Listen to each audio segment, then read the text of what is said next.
What if I told you that every cosmetic in Marvel Rivals is actually a canon variant? Not just an outfit, but a real version of that character pulled into the timestream entanglement from their own universe.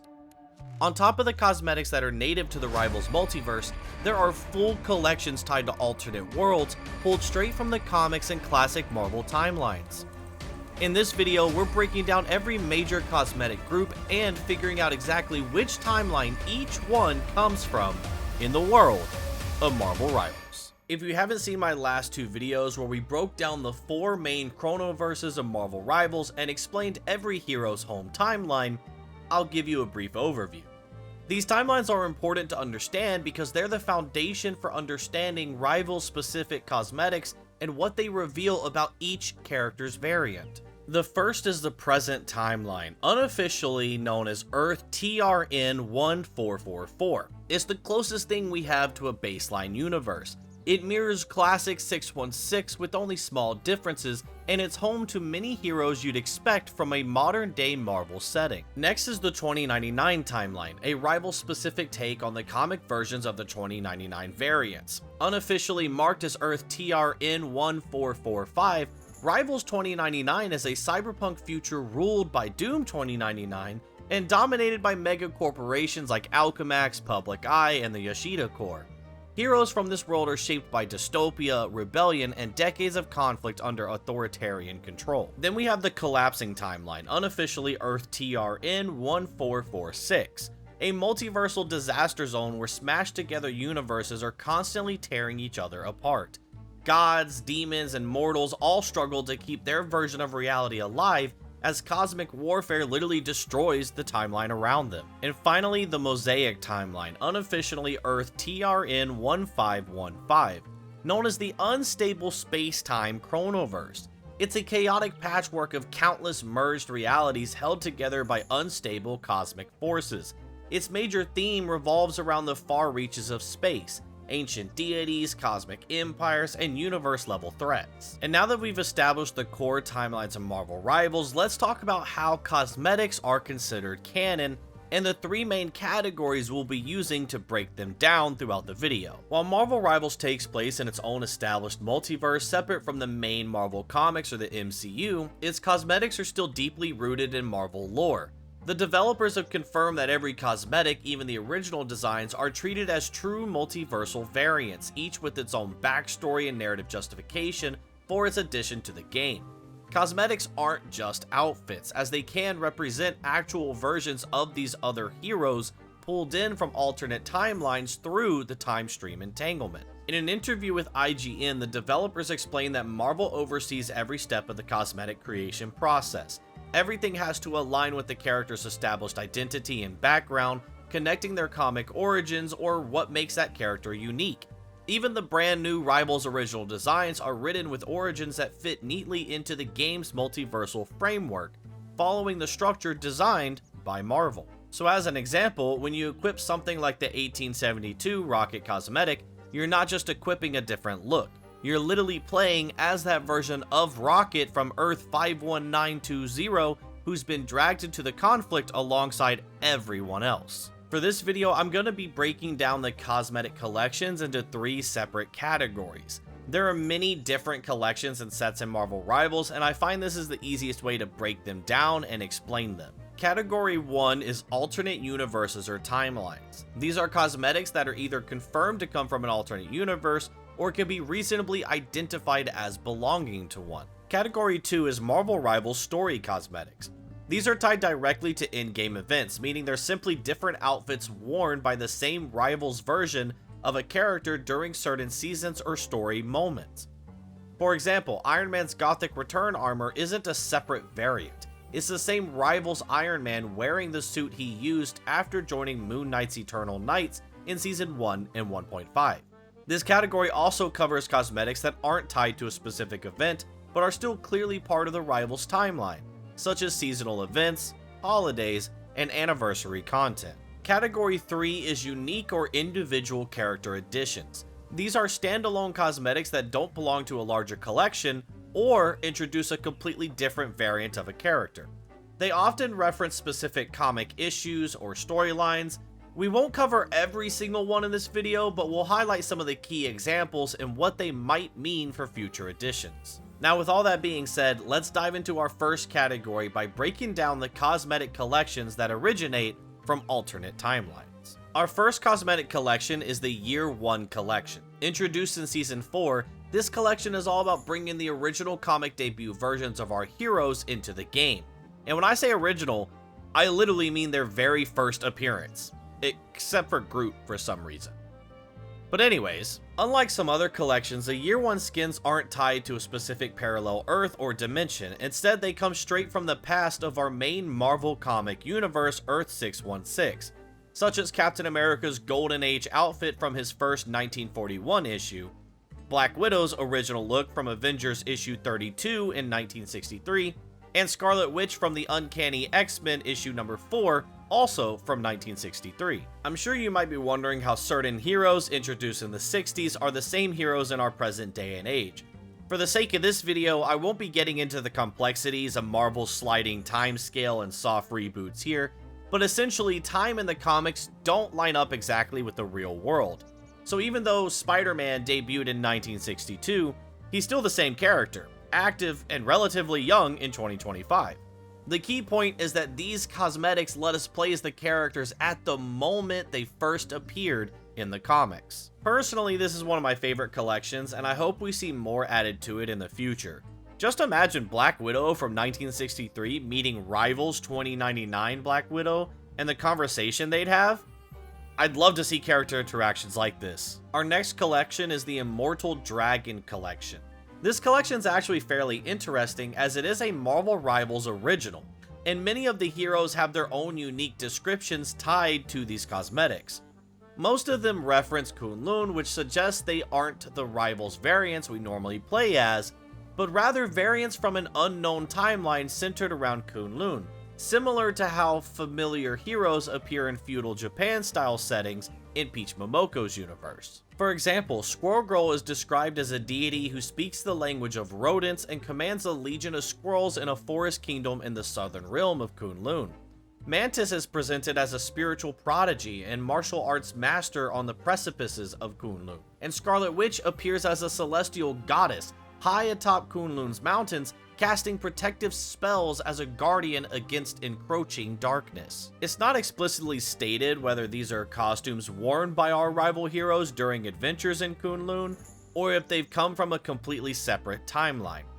Based on the individual hero descriptions and the fact that Season 4 introduced Kunlun alongside the story-based Immortal Beast cosmetics, I personally think this collection represents variants of our heroes from a Kunlun-inspired alternate timeline. Next, we have the 1872 collection, which is pulled directly from the comics. These Wild West-themed cosmetics come from Earth 51920, a timeline reshaped after the multiverse collapsed during Secret Wars. In this universe, portions of the old Earth were rebuilt into a Western-style battle world, where towns like Timely and its surroundings adopt a frontier-like aesthetic, giving us a unique backdrop for classic characters. The cosmetics let us see iconic heroes reimagined in this setting. Some like Rocket Raccoon and Hela are Marvel Rivals original designs, showing us what these characters could have been like in that universe, while others like Black Widow and Iron Man are pulled directly from the 1872 timeline, as seen in 1872 issues number 2 and 3. And I hate to be the bearer of bad news to all the Star-Lord fans who are wondering why the Starlit Outlaw isn't a part of this collection. That's because this version is actually the mainline Earth 616 Star-Lord from Guardians of the Galaxy 2023 issue number 1. In that story, the Guardians end up on a Western-themed alien planet called Galilee 4, trying to re-find themselves after the team fell apart from an internal betrayal. Still, even though this Star-Lord isn't technically from 1872, at least we get a cowboy variant to enjoy, right? Next up is the 2099 collection, which represents a unique Rivals take on the classic 2099 universe from the comics. In the comics, there have been multiple 2099 variants, with the original being Earth 928. As of 2019, Doctor Doom's actions caused a ripple across timelines, rewriting the various 2099 realities into a new, unified Earth 2099. This reality combines elements from multiple 2099 timelines, including Earth 928, Earth 2992, Earth 16356, Earth 23291, and Earth 96099. In Marvel Rivals, the 2099 timeline is unofficially noted as Earth TRN 1445, a unique variation distinct from Earth 2099. Many of the characters with 2099 cosmetics are listed as Rivals originals as well. For example, Rivals Daredevil 2099 clearly takes inspiration from the original Daredevil of 2099 of Earth 2922, but there are important differences. In Rivals, Daredevil 2099 is Matt Murdock, whereas the original 2099 Daredevil was Samuel Fisk, the grandson of Wilson Fisk, the Kingpin. It's also worth noting that not all characters in the 2099 collection are alternate variants of our Rivals heroes. Some are the same heroes we play as, simply embracing the 2099 era with new costumes. Characters like Emma Frost and Luna Snow fall into this category. Emma's description says, "Now that we've graced this future, we must seize the resources to their fullest," referencing the futuristic mega corporation's conflict with Krakoa. Luna Snow is asked to perform at the Stark Arena stage, calling the futuristic cityscape of Seoul an astounding transformation. Other characters are less straightforward. Daredevil's description warns that the Alchemax Corporation's City Security Ordinance has detected him as an unregistered superhuman breaching their facility. Angela's description comes from a public eye message to Mr. Stone, the CEO of Alchemax, saying she has been upgraded and is now on their side to stop lawless scum, likely referencing the resistance led by Black Widow in this 2099 timeline. These cosmetics could even be early hints at future storylines and early indicators of Daredevil joining Widow's resistance, and Angela being captured by the public eye in a later seasonal event revisiting 2099. The next collection might not need much introduction, but its inclusion as canon cosmetics may surprise some, since most players are familiar with the Marvel Cinematic Universe. There are already quite a few MCU-related skins in Marvel Rivals, and it seems likely that more will be added in the future. Thanks to developer confirmation that all cosmetics are canon multiversal variants pulled into the timestream entanglement, every MCU cosmetic in the game represents the actual character from that universe. For example, Tom Holland's Spider-Man diverged from the sacred timeline during No Way Home and became an MCU variant pulled into the timestream conflict. Robert Downey Jr.'s Iron Man diverged from Endgame, John Bernthal's Punisher from Daredevil Born Again, Chris Evans' Captain America from Infinity War, Pedro Pascal's Mr. Fantastic, and even Tom Hiddleston's Loki from Loki Season 2 somehow diverged and entered the timestream entanglement after saving the sacred timeline. Though Loki's situation is a bit more complicated since he technically becomes He Who Remains in the God of Stories, but we won't dive too deep into that rabbit hole in this video. The main takeaway is this: every MCU cosmetic in Marvel Rivals represents a variant that diverged from the sacred timeline at the point of their movie or TV show that the cosmetic comes from, becoming part of the ongoing conflict within the time stream entanglement. Next up is the Wastelanders Collection, which is an interesting mix of characters from different universes all tied together by a common theme, a post-apocalyptic dystopian setting. While some cosmetic descriptions suggest these variants exist in a Rivals unique post-apocalyptic timeline, there's no official confirmation as of this video. At the time of this video, there are only 2 Marvel Rivals originals in this collection, consisting of Penny Parker and Ultron, but both of their descriptions give us insight into this alternate universe. Ultron Wasteland Robot's description tells us that the Ultron Virus created by Ultron betrayed its master and ventured into a wasteland to build its own army, forcing Ultron to seek Penny Parker for help or for a new robotic vessel. While Penny Parker's Wasteland mech description tells us how the Ultron Virus turned her father's car into a mechanical monster until Spider was able to shut down the virus and reprogram the mech into her closest ally. These 2 descriptions at least give us enough detail to establish that this is an alternate post-apocalyptic reality. However, the other heroes included in this collection raise more questions than answers. The collection also features Maestro Hulk, Old Man Hawkeye, and Old Man Strange. all pulled directly from their own comic timelines. Maestro Hulk comes from Hulk Future Imperfect 1992, issue number 1, on Earth 9200. Old Man Hawkeye from Wolverine 2003, issue number 66, on Earth 807128. And Old Man Strange from Immortal Hulk, The Best Defense 2018, issue number 1, on Earth TRN 851. Their inclusion is interesting because it could be purely thematic, fitting the post-apocalyptic setting, or it could indicate that in this Rivals post-apocalyptic timeline, these characters exist as variants of their original comic selves. Personally, I think it's the latter, especially since they were added as part of the collection rather than as individual standalones, like we will discuss later in this video. Hopefully we visit this unique timeline in a future season, as I feel there is still much to discover here. Our next collection is the Peach Momoko's Demon Days collection. For anyone unfamiliar, Peach Momoko is an acclaimed Japanese comic artist and writer known for creating the Momokoverse, a series of Marvel stories that reimagine classic characters through the lens of Japanese folklore. Marvel Rivals' version of Psylocke is actually Momoko's Psylocke from Earth 42121. When the timestream entanglement erupted, she was pulled from her universe and captured by the Collector, which we covered in our previous timeline videos. With Psylocke now part of the Rivals Multiverse, this collection lets us explore even more heroes reimagined through Momoko's unique artistic style and mythology. What makes this collection especially cool is that Rivals actually expands the Momokoverse beyond what we've seen in her comics. We get brand new variants of iconic heroes inspired by traditional Japanese folklore. For example, there's a Spider-Man variant known as Spider Oni, who was an orphan raised by a Jorogumo after his parents were killed by Yamatsu no Orochi, the monstrous venom snake variant of this universe.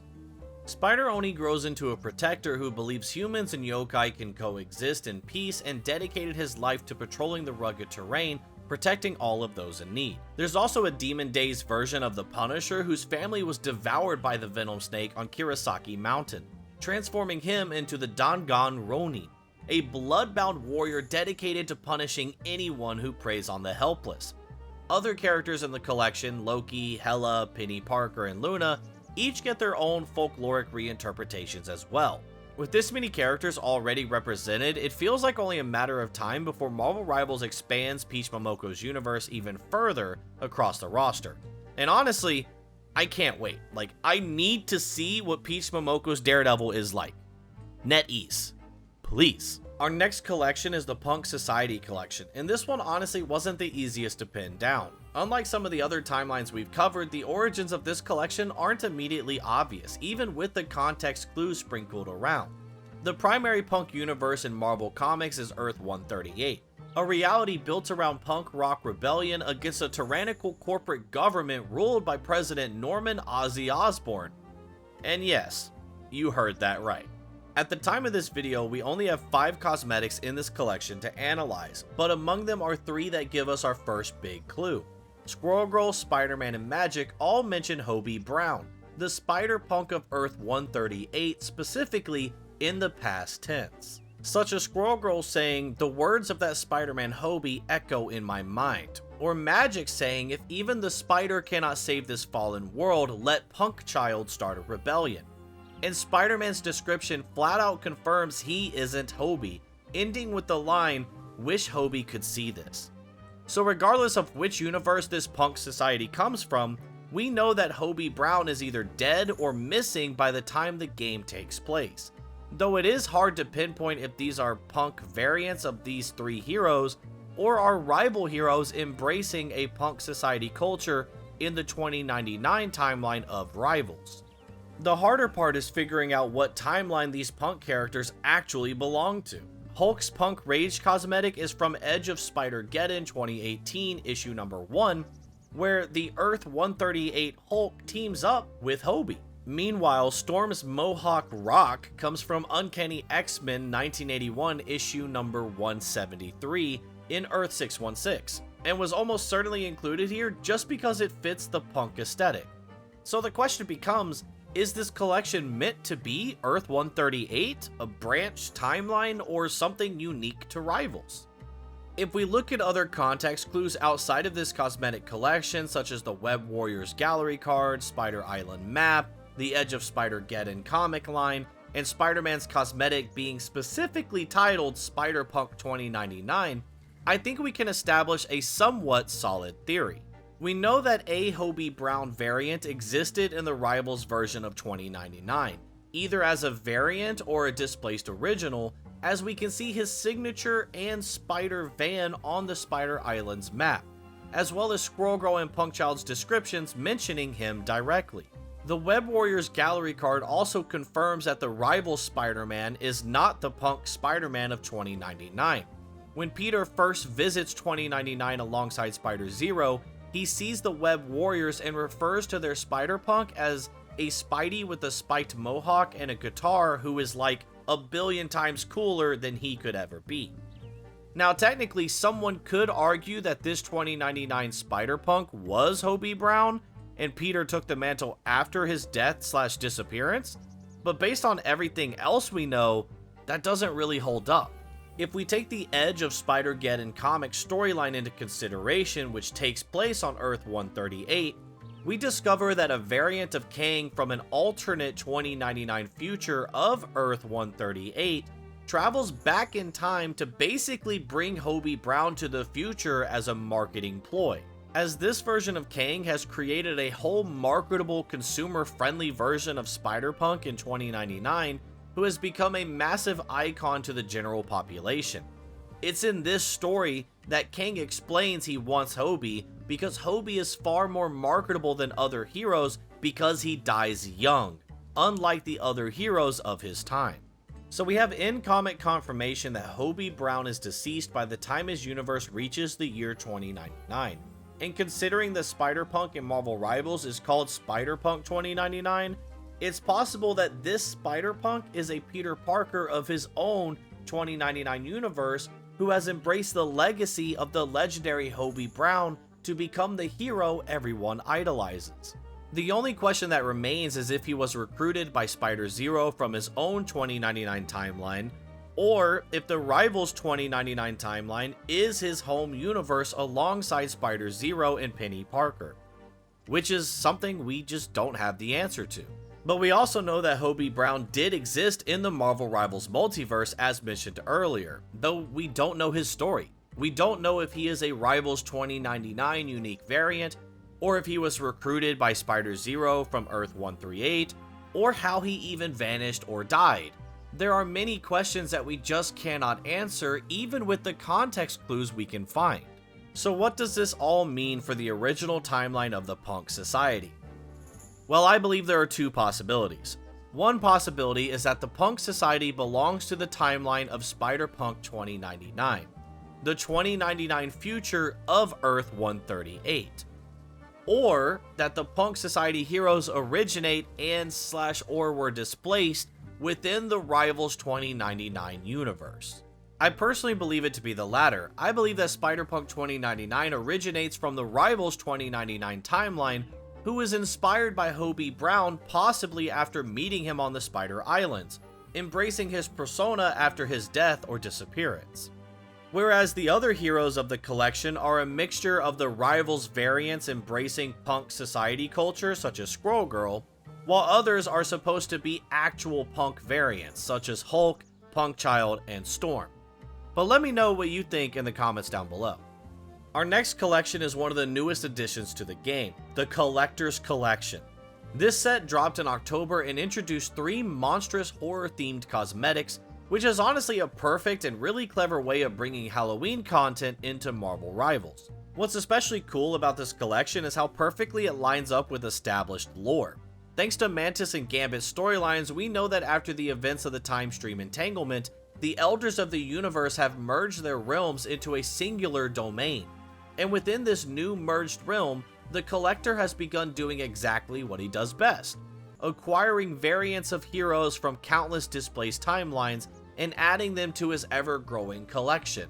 These variants are then forced to fight for the entertainment of the Collector's guests. Not only does this give us an in-universe explanation for the new 18 vs 18 Annihilation modes set in the Grand Garden, It also gives us a lore-accurate reason for unique standalone variants like Man-Spider and Frankencastle to show up in the game as playable characters.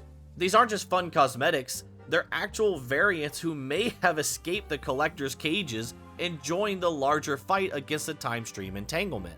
There isn't really a single defined timeline for these variants because in theory the collector can grab unlimited versions of heroes from any reality, but the creativity behind this collection and its direct connection to the lore make it definitely worth mentioning. Now that we've established some context for some of the collections connected to alternate timelines and universes, let's shift our focus to cosmetics tied directly to the story and characters of Marvel Rivals. Reminder that these cosmetics are not variants, but different costumes worn by the Rivals characters as they progress throughout the story of the game. So let's kick things off with the very first story-based collection added back in Season 0, the Imperial Protocol Collection.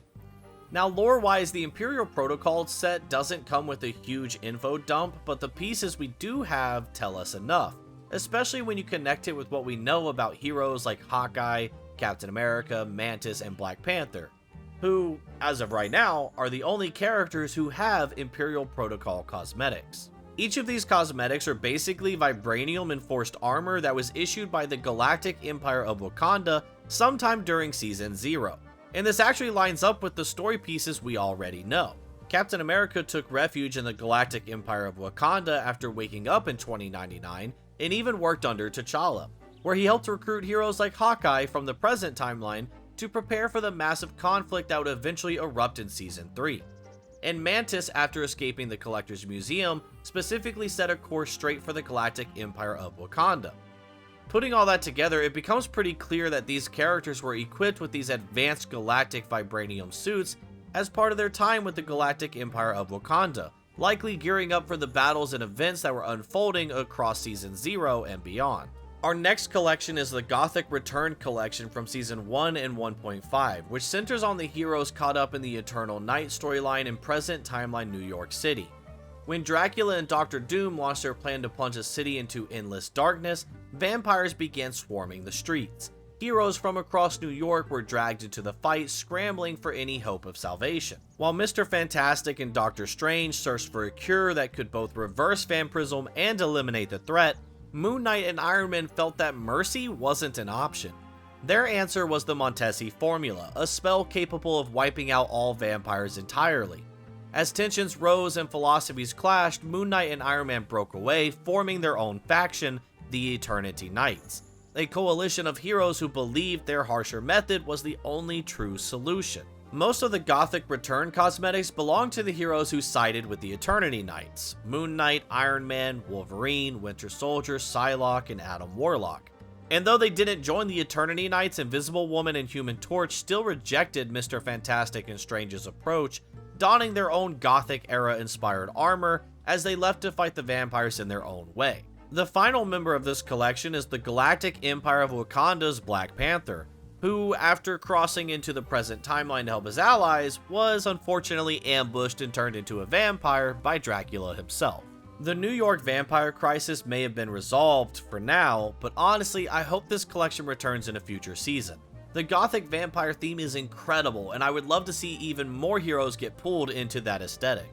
Our next cosmetic line is a pretty interesting one because unlike most of the other Marvel Rivals cosmetic, these aren't Rivals originals. Instead, they're pulled straight from the comics, but they're not variants of the heroes. They're simply the formal attire our Rivals characters wear to the Hellfire Gala from Season 2. Traditionally, the Hellfire Gala is a celebration for mutants and the nation of Krakoa, but after mutants were displaced into the 2099 timeline, Emma Frost chose to host a new gala. Not just a cultural celebration, but as a way to rekindle the spirit of mutant kind, after everything they had been through. And because alliances across the timestream matter now more than ever, select non-mutants were invited as well, giving us a ton of stylish and story-connected cosmetics. I'm not going to list every comic issue these designs originally come from, but I do want to highlight a few fun details hidden in their descriptions. Black Widow's outfit, for example, outright mentions her surprise at being invited.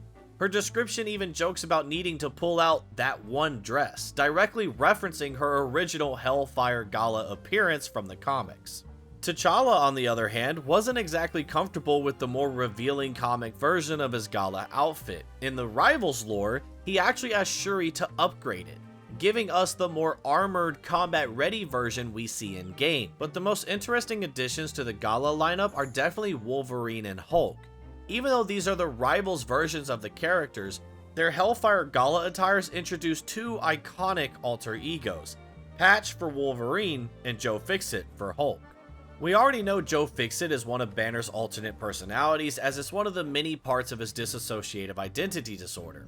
And since the Rivals version of Banner and Hulk have formed a mutual understanding, it's very possible that Joe Fixit could manifest in Rivals canon.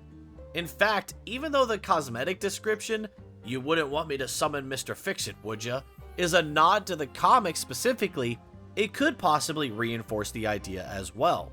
So whether you treat Patch and Joe Fixit as true variants pulled from the multiverse, or simply the rival heroes embracing their alter egos for one night at the Gala, these cosmetics create some really fun lore possibilities, and honestly, that's pretty cool if you ask me. Next up, we have the Ultron Virus Collection. In the Age of Ultron gallery card from Season 2, Ultron recalls how he was originally created to bring peace, yet quickly calculated that the only true path to peace was the extinction of humankind. After being defeated and exiled from Earth by the Avengers, Ultron wandered the depths of space for 70 years. And during this long isolation, he shifted his philosophy. Instead of exterminating organic beings, he could upgrade them. It's out there in the cold expanse of the universe that Ultron encountered the Technarchy, an artificial species that Ultron was able to assimilate and gain their terrifying ability to produce a techno-organic infection capable of transforming living beings into techno-organic life forms under his control. We see the consequences of this evolution in Season 2.5 when Ultron fully assimilates the sentient island of Arakko, claiming it as part of his expanding mechanical empire. As the heroes of Marvel Rivals push back against the invasion and attempt to liberate Arakko, we discover that some heroes were infected during the conflict. At the time of this video, we only have 3 heroes a part of this collection, which include Magneto, Iron Fist, and Hawkeye. Ultron believed transforming them would turn the tide in his favor. Instead, all 3 heroes managed to fight off Extron's influence, break free of the virus, and even carve a path for Magneto to reclaim Cerebro, helping bring the Ultron invasion to an end. Even though the Ultron storyline wrapped up in Season 2.5, I genuinely hope we see more techno-organic variants in the future, as this collection seems too cool to leave it with just these 3 heroes. For the next set of cosmetics, we're actually going to cover 3 collections at once, since they all launched during Season 3 and 3.5. The Phoenix Force Collection, the Abyssal Flame Collection, and the Klyntar Warrior Collection. Season 3 was easily the most generous season when it came to cosmetics directly tied to the current storyline, and honestly, this should be the standard moving forward. Similar to the Hellfire Gala outfits, most of these designs originate from the comics, but Marvel Rivals repurposes them to give the heroes in-story reasons to be empowered by either the Phoenix Force or Symbiotes. Because there are so many characters in these collections, I won't go issue by issue for the video, but each cosmetic does list its original comic source in its description. The main story of Season 3 revolves around seeds planted all the way back in Season 0, with Null awakening and attempting to reclaim complete dominion over the symbiotes to spread his darkness through the time stream in order to conquer all of creation. As the rival heroes battle Null and his abyssal armies, they are suddenly joined by the premortal cosmic entity known as the Phoenix, along with her host Jean Grey. With the time stream teetering on the edge of annihilation, the Phoenix splits fragments of its power among several heroes, including Iron Fist, Black Widow, Emma Frost, Black Panther, Namor, Moon Knight, and Wolverine, granting them the strength to stand against the growing tide of darkness. Meanwhile, on the symbiote homeworld of Klyntar, another group of heroes arrive only to be immediately overwhelmed and assimilated into Null's army. This set includes The Thing, Captain America, Rocket Raccoon, Groot, Spider-Man, Squirrel Girl, Storm, Jeff, and Iron Man. But in true Marvel Rivals fashion, salvation comes from the most unexpected source, Jeff the Landshard. Through sheer optimism and singing, because, well, it's Jeff, Jeff inspires the heroes to bond with their symbiote partners instead of resisting them. In doing so, they realize the symbiotes themselves want freedom from Null's domination. Together, the heroes and their newly awakened symbiotes break Null's control and rejoin the fight against Null's forces. Finally, we have the most unique cosmetics of the season, the Abyssal Flame collection. These cosmetics represent heroes who achieved a rare, near impossible balance between the Phoenix's cosmic light and the symbiote's abyssal darkness. The Winter Soldier, Blade, Cloak, Dagger, Luna Snow, and Venom all tap into this fused power during the final confrontation with Null. The result is described in lore as the perfect equilibrium of two opposing primordial forces, entities that have been at war since the dawn of time, now united in a single blazing form. This was the first season where nearly the entire roster received a cohesive, story-connected cosmetic theme, and honestly, I hope we see this kind of unified cosmetic storytelling again. It made Season 3 and 3.5 feel massive, connected, and pretty memorable. Our next collection is the Immortal Weapons from Season 4. In Season 4, our heroes journey into the mystical heart of heaven in the ancient city of Kunlun. A storyline we've already covered in previous videos, so I'll keep this recap brief and focused on the cosmetics. Because of the timestream entanglement, the 7 cities of heaven and the mysterious 8th city prematurely merged into the heart of heaven. Each of these sacred cities is protected by an immortal beast, which is a godlike entity inspired by Chinese mythology. Traditionally, each immortal beast chooses a weapon worthy of their blessing, appointing them as the city's immortal weapon. The most famous example, of course, is the Iron Fist, the protector of Kunlun and wielder of the Qi of Shou Lao. But when Dr. Doom challenged the legitimacy of the Iron Fist and the merging of the heavenly cities disrupted the natural order, the ancient Shenlong tournament was forced to begin early, and each city must present its immortal weapon to complete. But there was just one problem. The timestream entanglement caused all the previous immortal weapons to vanish, leaving the immortal beasts with no champions. So the beasts were forced to choose new champions from the available heroes in the Heart of Heaven. Black Widow, Daredevil, Wolverine, Loki, Iron Fist, Angela, Storm, and Groot were each selected by a different immortal beast to represent the cities, each for their own unique qualities that the beast deemed worthy. Unlike Season 3 and 3.5, however, the immortal weapons cosmetics weren't all released during Season 4, which I hope gets corrected in future seasons, as I personally felt they took too long to reveal these cosmetics to the players. With the exception of Black Widow, Daredevil, and Groot, the Immortal Weapons Cosmetic Collection introduced empowered versions of Wolverine, Loki, Iron Fist, Angela, and Storm. And as we approach Season 5.5, it's important to note that the Shenlong Tournament storyline isn't actually finished yet. That means there's a very real chance we may see the appearance of the remaining Immortal Weapon cosmetics for the heroes who were left out in Season 4, when we return to the Heart of Heaven in a future season. Before we move on, I want to give a quick honorable mention to Season 5's Thieves Guild collection. This collection debuted alongside Marvel Rivals' newest hero, Gambit, and currently only has one cosmetic, Gambit's Thieves Guild Master attire. This unique outfit represents Gambit on his secret mission to steal Mephisto's contract from the Collector on behalf of the Grand Master. While there aren't any other cosmetics in this collection yet, it's possible we could see additional rogue-style outfits for other Rivals heroes in Season 5.5, or more to be added to this collection over time. Now that we've covered the direct season-linked story cosmetics, let's move into the second half of this category. The cosmetics that aren't tied to a specific season or event, but are still fully canon to the Rivals heroes themselves. These are the skins that tell stories about the characters outside of the big seasonal arcs, such as holiday attire, anniversary outfits, and other unique Rivals universe designs that expand on who these heroes are and how they exist in the timestream entanglement. The first cosmetic collection for this section is the Winter Celebration collection, tied to the Season 0 limited time event in December of 2024. This event celebrated the 2024 winter season and featured the exclusive game mode Jeff's Winter Splash Festival. In this mode, 2 teams of 4 players competed to decorate more of the arena with their team's color. The team that covered the largest portion of the arena by the end of the 3-minute match would win. Beyond Jeff, the collection also included holiday-themed cosmetics for Venom, Groot, Rocket Raccoon, and Magic, giving the heroes a festive touch for the season. The lore even gives this event an adorable in-universe context as well. Rocket and Groot have been battling across dimensions in the chaos of the timestream entanglement, facing villains and alternate versions of fellow heroes, such as the experience we the players play out in our matches. But in the midst of the chaos, Star-Lord reminds them that it's a special holiday and it's time to celebrate. Rocket had almost forgotten about Peter's Earth holiday, but gets excited about decorating Groot for the festivities again, while Groot grumbles about still having tinsel stuck in his branches from last year.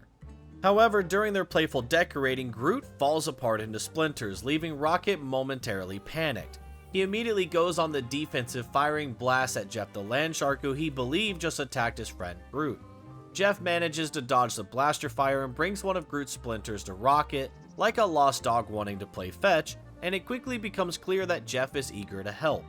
The trio engage in a brief playful game of fetch as Jeff gathers all of Groot's scattered parts, allowing Rocket to put his friend back together.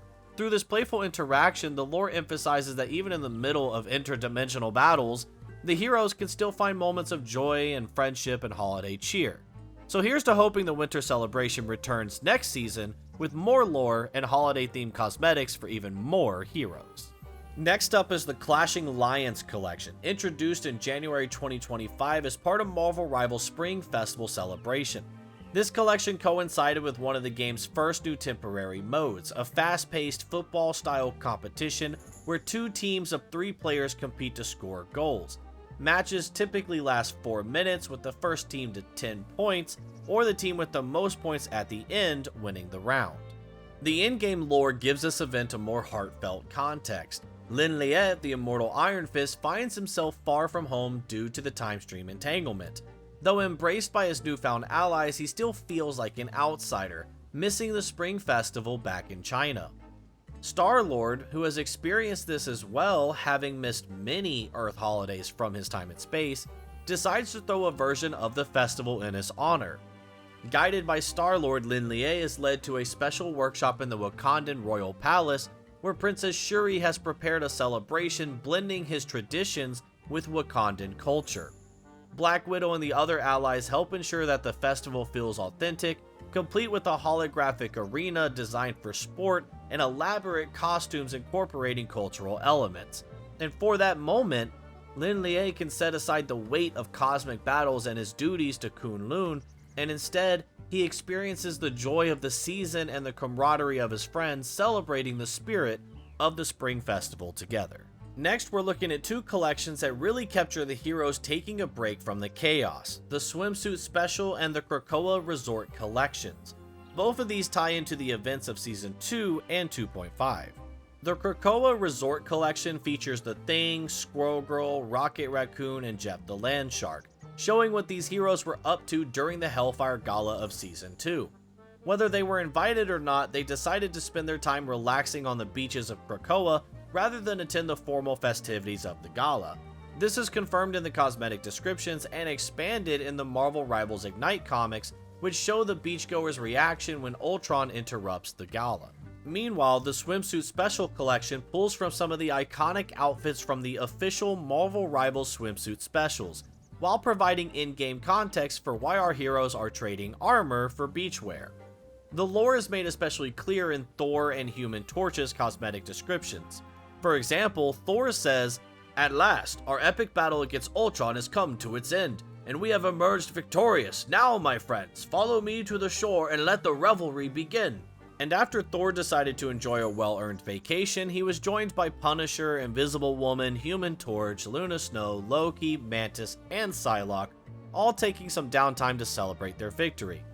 This was by far one of the most well-received collections in Marvel Rivals to date, and it wouldn't be surprising to see more swimsuit specials added in future seasons. Our next collection is a bit of a mystery. Introduced in early October 2025, the Formula R collection gives us racing-themed cosmetics for Squirrel Girl, Thor, and Psylocke. Beyond the fun visual design, there isn't much lore to explain why these heroes are suddenly revving engines and hitting the racetrack. It's clear that there's a humorous, pseudo-ironic element behind the designs, as they do imply there is some form of an in-universe racing event sponsored by infamous Marvel corporations like Oscorp and Roxxon, somewhat like a satirical take of real-world sponsorships in the world of racing. Perhaps this is another early cosmetic drop that could hint towards a future storyline in a future season. Hopefully this isn't just a humorous one-off cosmetic line, as I personally really want to know how Sai, who came from a feudal Japan-themed timeline, adjusted to racing a motorcycle. Like, I need the lore, NetEase. But hey, this is the cool part of the video where I get to ask you, what's your opinion? Do you know something about this cosmetic collection that I didn't discover during my research? And if you do, let me know down in the comments below. Our next collection is the Voyage to Astonish, an event and collection featuring Namor, Penny Parker, and Jeff the Landshark in Day of the Dead themed attire. This collection is one of the few that actually provides a clear in-game story explaining the reason behind the costumes. The story begins with Penny reflecting on a difficult memory, the death of her father. While everyone around her is dressing up for Halloween, she's haunted by personal grief. And despite this, she dons her spider armor, carrying on her father's legacy. In a touching moment, Jeff nudges her father's photo, reminding her of his presence and offering gentle support in his own unique way. Namor then steps in, inviting Penny and Jeff to witness something special beneath the waves. They eventually arrive in Miklan, an undersea city ruled by Namor, celebrating a festival of remembrance that honors the deceased while celebrating life. Unlike Atlantis, Talokan, or Lemuria, the people of Miklan embrace fellowship, love, and death as a natural part of the cycle of life. Namor explains that this festival is a way to honor his parents, uniting the worlds of sea and land, much like how Penny carries on her father's legacy. What starts as a day of sorrow becomes a moment of joy and remembrance, perfectly capturing the essence of the Day of the Dead within the Marvel Rivals Multiverse. Our final collection for this overview is the Rivals Day 2025 collection, celebrating Marvel Rivals' first anniversary during Season 5. This limited time event gives us a whimsical look at the heroes and some of the sweetest, most playful costumes in the game, with an obvious dessert theme running throughout. The lore of these cosmetics is told from Galacta's perspective, who arrives in Times Square not just to celebrate, but also to take action in the still collapsing Chronoverse. With help from Reed Richards and Tony Stark, Galacta decides to use Manhattan as the perfect broadcasting hub as she reaches out to heroes from across the displaced timelines, calling them to join the fight. But before she can get too serious, she finds herself in the middle of a grand opening party at Van Dyne's fashion boutique, where heroes are dressed in extravagantly dessert-inspired outfits. Meanwhile, Jeff the Landshark ends up in an office building instead of the boutique, only to be hired on the spot, sporting a professional yet adorable outfit that highlights his charm. But in Galacta's words, she liberated him from the shackles of corporate America so he could enjoy the anniversary as well. Through all the chaos and laughter, the collection captures the joy and celebration of Rivals' first anniversary. It's a rare moment where the heroes can relax, enjoy the festivities, and show off a playful side, while Galacta reminds everyone while they're still fighting, broadcasting from what she calls the true center of the universe. Before we wrap up the story cosmetics section, we have an honorable mention, the Will of Galacta collection. These are unique Twitch drop only cosmetics that appear intermittently for select heroes. Players can obtain them by watching a Marvel Rivals streamer on Twitch and accumulating a certain amount of watch time, earning special outfits, sprays, or other rewards. While there isn't a singular defining lore event behind this collection, the description of each cosmetic gives us insight into Galacta's intentions. Every outfit is framed through her perspective, showcasing her interest in specific heroes and confirming that the heroes she chooses are being handpicked as her champions. For example, Namor's Will of Galacta attire notes that she would overlook his annoying ego and elevate him as one of her champions, while Emma Frost's description explains that Galacta was captivated by her beauty and felt she simply must bring her into the ranks of her galactic army. Other heroes like the Phoenix, Hela, and Magic have descriptions that highlight Galacta's fascination with their powers, suggesting she is connecting with them on a cosmic level, potentially imbuing them with her will and power cosmic. There are quite a few heroes already with unique Twitch drop cosmetics and likely more to come. I know we all know that these are just cool Twitch drop cosmetics, but the idea that there might be more lore to the story behind them is super exciting to me, and I feel like it gives these cosmetics more depth and meaning, but nonetheless a fun honorable mention to make. And if you're ever wondering where you can get these Twitch drops, you can get them by joining my Twitch streams every Friday, Saturday, and Sunday at 5:30 p.m. Eastern. You can find the link in the description below. Y'all see what I did there?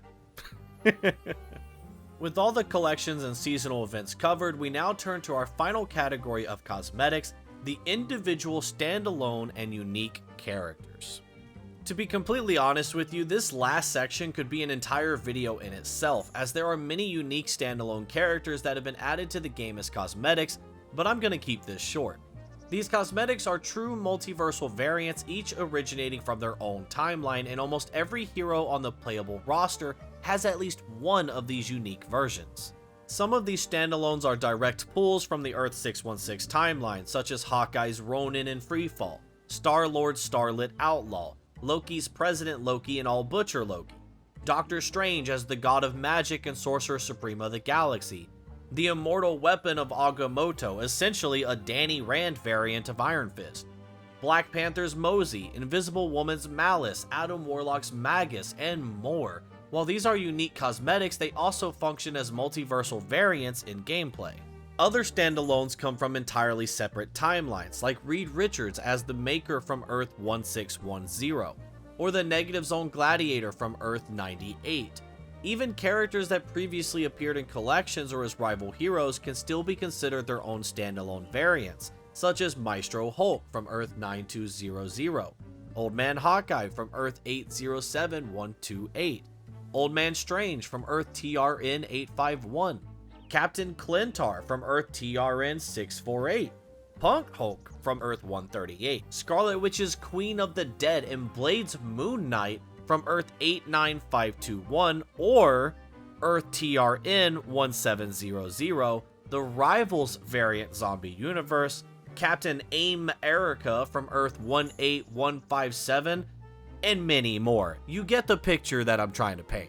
What makes Marvel Rivals so great is its multiversal elements, allowing virtually endless possibilities for character designs, cosmetics, and storylines.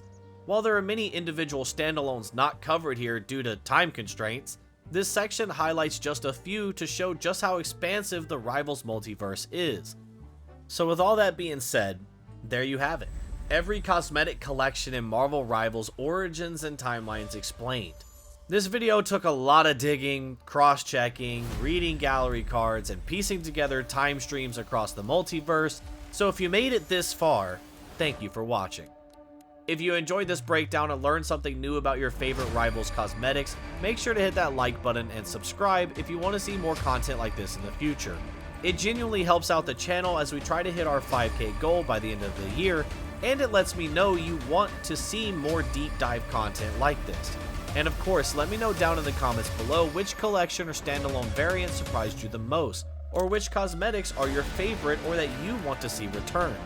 There are still so many standalone variants and lore nuggets we didn't have time to fully explore, so if you want a part 2 dedicated to those characters, let me know. Thanks again for watching, and like always, I hope to see you next time, out there in the multiverse.